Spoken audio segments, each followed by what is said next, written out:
जोशीमठ, है ना, बहुत न्यूज़ में है जोशीमठ। हम तो कई सालों से बोल रहे हैं ये बात, कई सालों से बोल रहे हैं कि भाई जमीन की भी एक कैपेसिटी होती है, रहना उस पर कोई गुनाह नहीं है, लेकिन आप ये भी तो देखिए रहने की भी तो तमीज होती है, मकान बनाने की भी तमीज होती है, कंस्ट्रक्शन की भी तमीज होती है। आप इस तरह से एक जमीन के टुकड़े को, और वो भी पहाड़, और वो भी पहाड़ का स्लोप, आप उसके ऊपर इतना कंस्ट्रक्शन करेंगे, इतना कंस्ट्रक्शन करेंगे। आप देखिएगा सर, शिमला भी लाइन में लगा है, सोलन भी होगा, सोलन के तो कई पार्ट्स में हो भी रहा है, ऋषिकेश में होगा, ऋषिकेश का जो तपोवन एरिया है, आप देखिएगा, आप देखिएगा, ये तो होना ही है।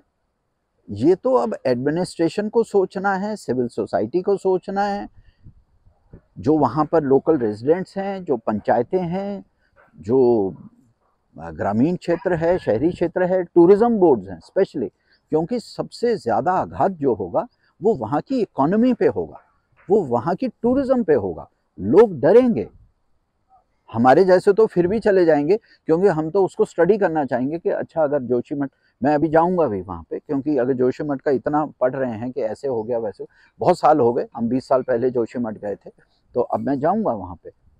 तो लेकिन बाकी लोग तो डर रहे हैं, बहुत लोगों ने हमें कहा कि अरे हम सोच रहे थे उस साइड जाने का, अब हम नहीं जाएंगे, अब हम नहीं जाएंगे। तो गवर्नमेंट को, अथॉरिटीज़ को बड़े प्रेम पूर्वक बैठ के सोचना पड़ेगा कि इसका हल निकालना पड़ेगा, और उसका हल बड़ा सिंपल है। पहली बात तो अगर आप वेजिटेशन हटा देंगे पहाड़ों से, तो पहाड़ को पकड़ के कौन रखेगा? जड़ें ही तो पकड़ के रखती हैं ना, पौधों की जड़ें ही तो, चाहे वो घास हो, चाहे बांस हो, चाहे वहाँ के बांज के पेड़ हैं, ओक्स जिसको बोलते हैं, चाहे वहाँ का चीड़ का पेड़ है, देवदार है, वहाँ का जो भी है वहाँ की प्रजातियाँ, भाई उसका इनपुट तो देना पड़ेगा पहाड़ को। आप वो दोबारा लगाइए, उसको रिफॉरेस्टेशन कीजिए पूरे जोशीमठ के पास के इलाके की, ताकि जमीन में कुछ जान तो आए। भाई पौधे जो होते हैं, जड़ें जो होती हैं, वो जमीन की च्यवनप्राश होती हैं, वो मिट्टी को भी अच्छा रखती हैं और पकड़ के रखती हैं पहाड़ को। तो ये तो होना ही था सर, ये तो होना ही था। और अब आप देखो, आपका शिमला, मसूरी, सोलन, आपका ऋषिकेश, आपके देहरादून के कई पार्ट्स जो हैं, देखना वो ऐसा ही होगा अब तो।